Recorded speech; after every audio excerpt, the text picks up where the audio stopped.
This was basically um, waiting, difference between waiting for candles to close versus before candles close.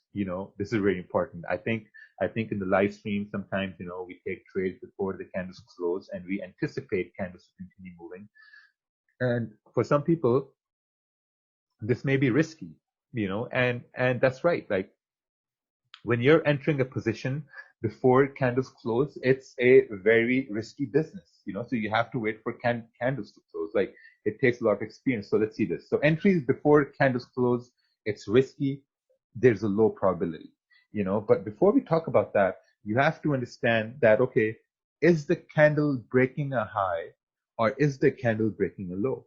You really have to understand this. So for example, let's say, so we're going to do simulation after this and we'll see if we have any examples here as well or not. So like, let's say you have a support right here, or actually, let's say you have a resistance up over here, and you have a candle that's closing like this, and you know that, okay, this is a time of volume and there's going to be volume here. Oh, by the way, I had this one question I noticed. Okay, fake out question. Yeah, problem.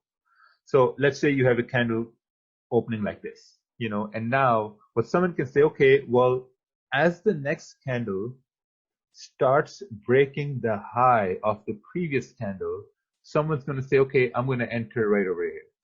Someone's going to take an entry right over here. They'll say, okay, it's breaking the high of the previous candle.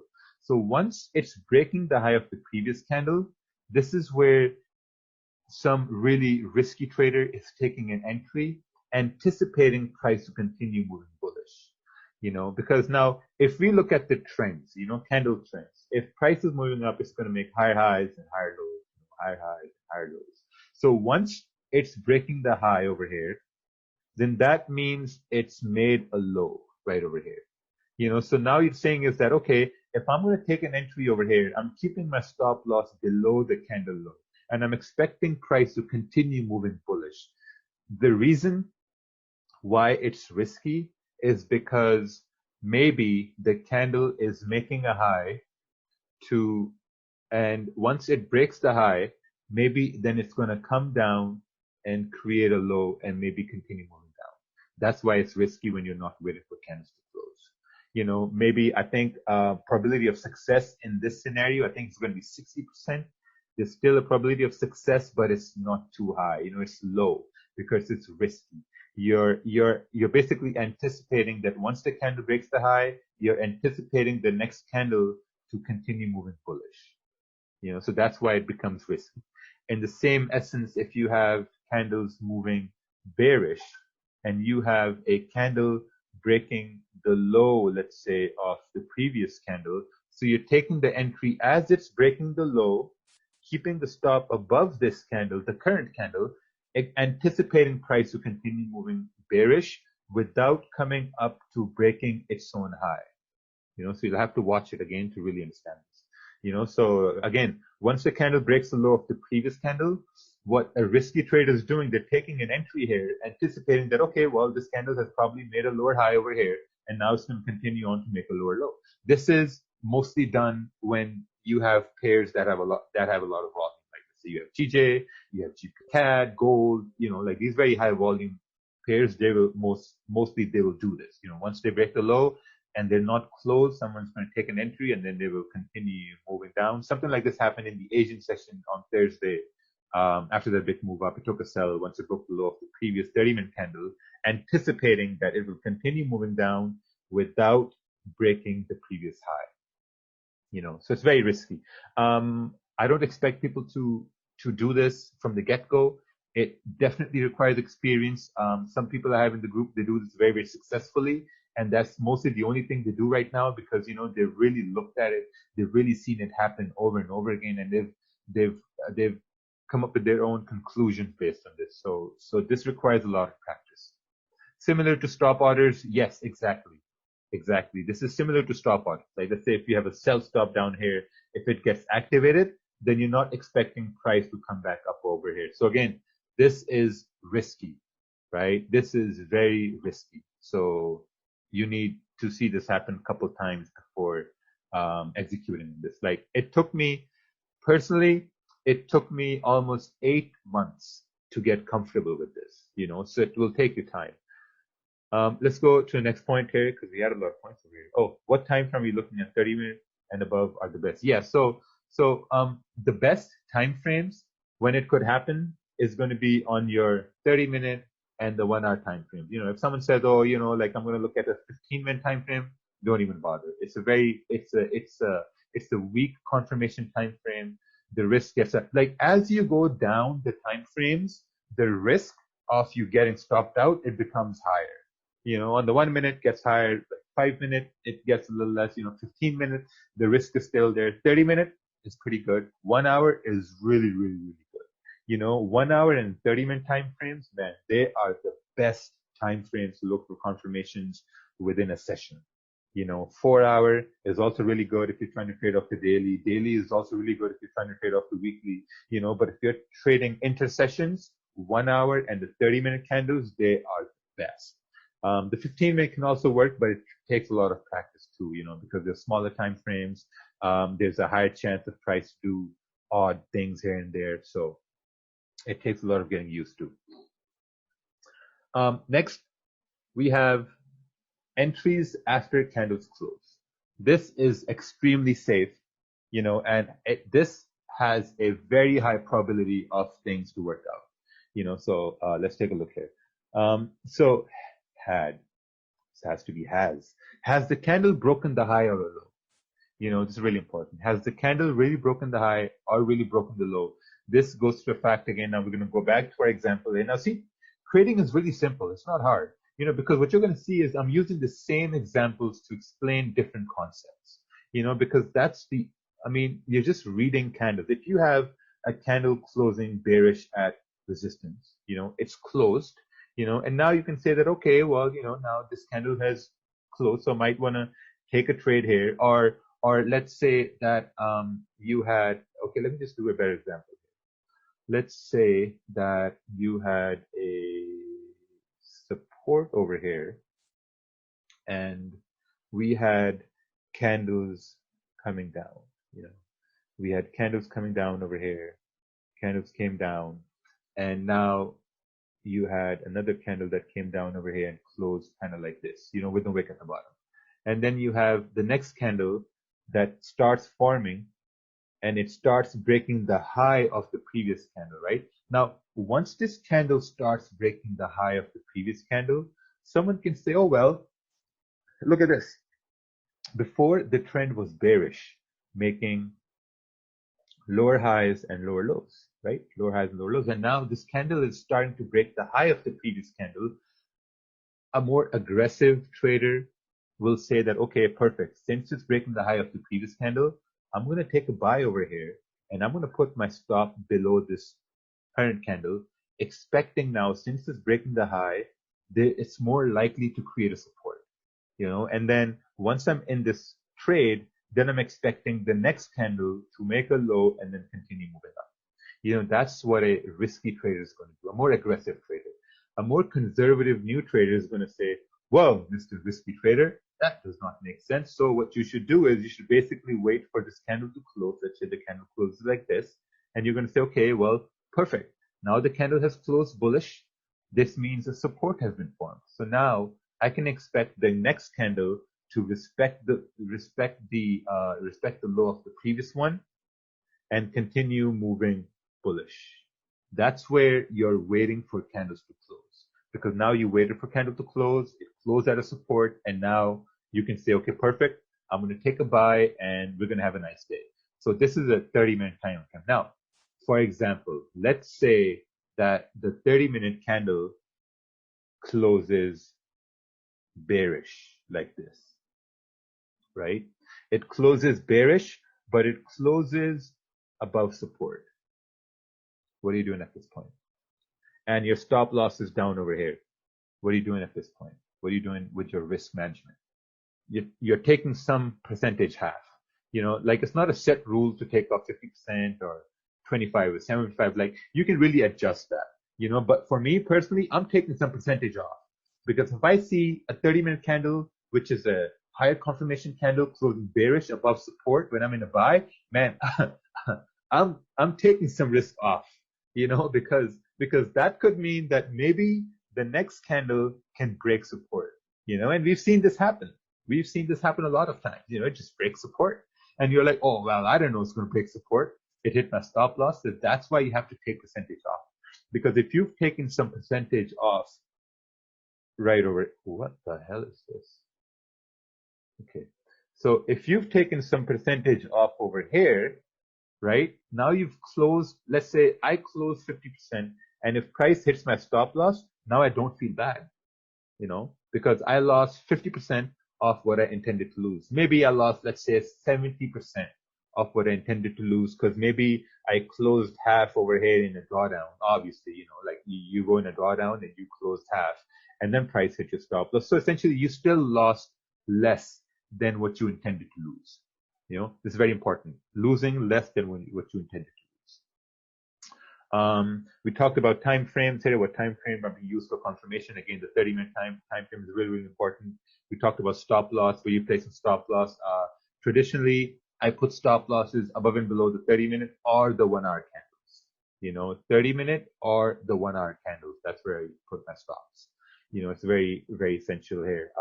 We've also talked a lot about how to give trades a second chance. It's discussed in a webinar called yeah, that's the name, right? How to give trades a second chance. If some people don't have access to the database, I will post the link to that webinar in the Slack, so you can have a look at that. Let's see what we have next over here. I've noticed I do really good webinars when I'm fasting. I wonder what Rakesh thinks about this. Good, like whatever. Okay, let's go to the next one here. Breakouts versus fakeouts. So now, breakouts versus fake. Now, this one question we had, and this question was that how do you that when a breakout is going to happen, but how do you know if fakeout is going to happen? The thing is, we don't know when a fakeout is going to happen. We just don't know. A fake out is there to fake you out. It's like when you play football, and someone dodges you. It's like, oh, how can I anticipate that dodge? Someone will say, well, you can't, because the dodge is supposed to dodge you. So a breakout, best way to find this is to wait for candles to break and close above the candles to the left. That's a really, really good breakout.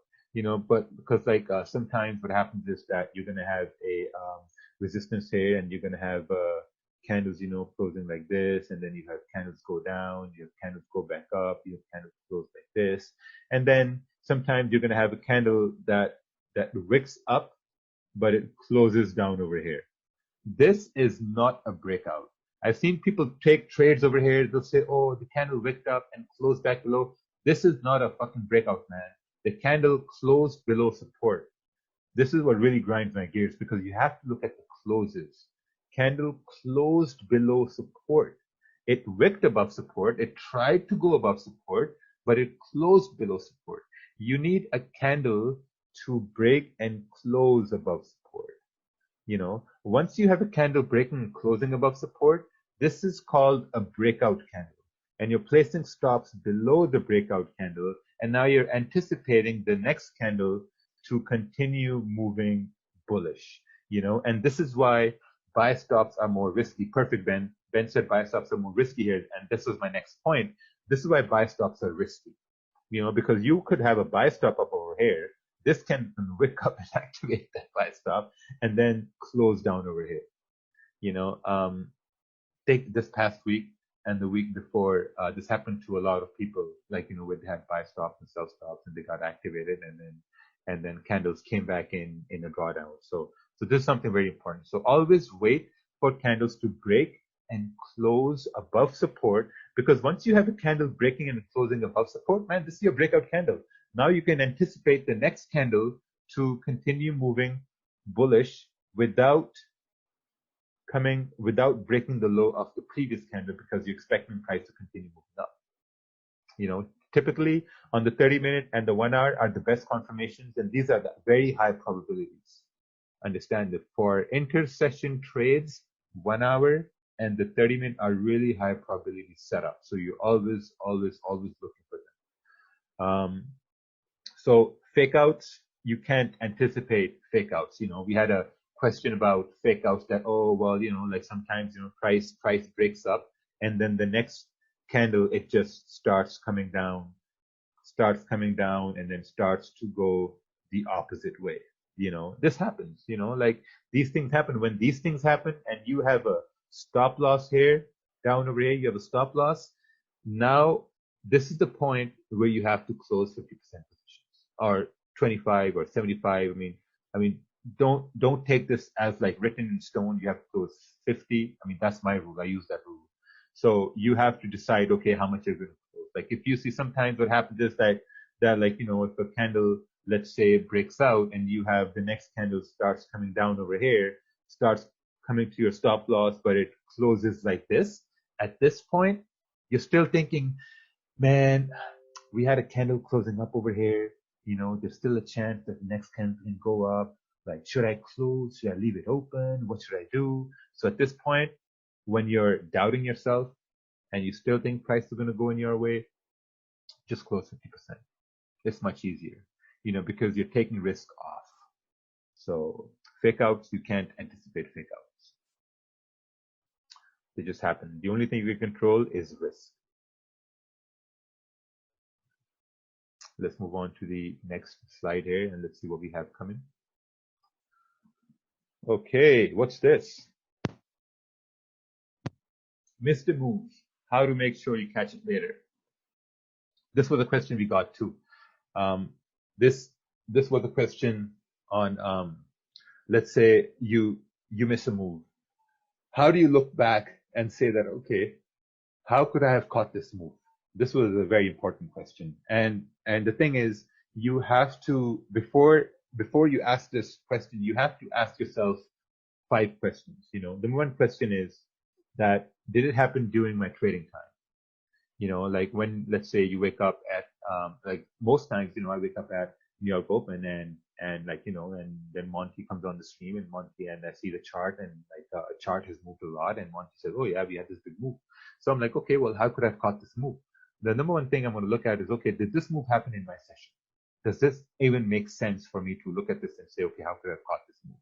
If that move happened in, let's say, the pre-London, which is at 2 a.m. at my time, it makes no sense, because I'm like, well, I'm sleeping at this time anyway, so it makes no sense for me to look at it. Next thing is, was I anticipating this? A great example is the very bullish move that happened on Thursday on GJ when GJ crossed above 133, 300 and went to essentially 134, 800, 135. So that was something a lot of people were anticipating. A lot of people said, okay, man, like we were anticipating this move to happen, but we missed this move. Sometimes, there will be no explanation how to catch this move. Like price just moves. There was just one giant candle that moved. I had a buy stop, it got activated and luckily it moved. Some people like, they also had buy stops and some just sat and watched. Sometimes there will be no way to catch this. Second is going to be, was there a way you could have caught this move? There's always a way. Sometimes there is not a way, but most times there's a way. It's by looking at the small time frames. What did the lower time frame indicate? This takes some experience. I'll say this takes some experience. Let's say if you're looking at the 15-minute or the 5-minute, you're going down to small time frames to really study. Like, okay, what could I have seen in the smaller time frames to maybe anticipate it happen? Because these moves will happen all the time.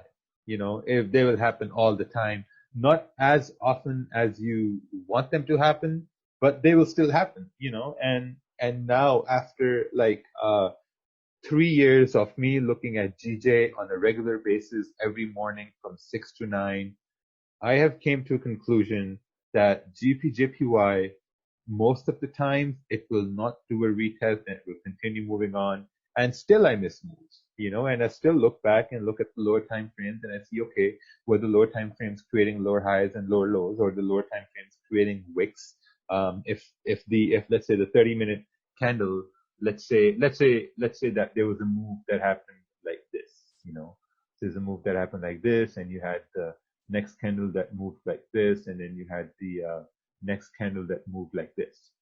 So when you have something like this happening, let's say on the 1 hour time frame, Then you can go down to the 15-minute time frame. On the 15-minute time frame, you might see that, okay, candles went up and then they formed some sort of a resistance and then they start to go down. They reached some sort of a support, which was right over here, and then they start to break further down. Now, this is the 15-minute time frame, which is a lot riskier, but you're looking at it to see that, okay, how could I have caught this move? This is where you really start developing as a trader. When you start to look for little things, which most people don't look at, and then you start to make notes, and then you bring this information into the next day, because always, whenever you're missing moves, look at the chart and see that, okay, how could I have caught this move? Right? Look at the lower time frames, so because this scenario happens a lot of times, and the only way to break this down is by looking at the smaller time frames. I know this goes against the rule of saying, yeah, don't look at the small time frames, but if you're really trying to push the boundaries of being an experienced trader, you're looking at the smaller time frames to just get like ideas. I know some people here, they do push the limits onto the small time frames, just to get that little bit of an edge. It's just to get like those little ideas that, okay, maybe this could have been the way I could have caught this, right? So again, this requires a lot of experience in watching these moves happen over and over again. Once you see repetitive things happen, you get more confident in execution. Like it all trading, man, trading is all about watching it happen over and over again. Man, trust me, like if you're not over trading, I can guarantee you this, if you are not over trading and if you are not over risking, trading will become way easier. And if you're closing 50% in a loss, let's say price goes against you, you're taking off 50%, trading will get even more easier and it will get really, really enjoyable because you're not blowing accounts. You're not getting anxiety because you're over trading. You're not getting anxiety because your stocks are getting hit 100%. Like it's just going to be very, very amazing. So that's, for me, what really changed trading was securing my loss early. That's something that really changed everything. Securing my loss early and really focusing on one or two trades and really cutting down my chart time, man. Like a lot of people, they have the habit of looking at the chart for 5-6 hours. Like, why? What are you trying to get out of the charts? Like charts are not going to show money which you can grab from it. You have to have a time, like 3 hours. I think 3 hours is more than enough in a day. 3 hours is way more than enough. I see some people trying to take trades like after London close, after New York close in the afternoon. It makes no sense.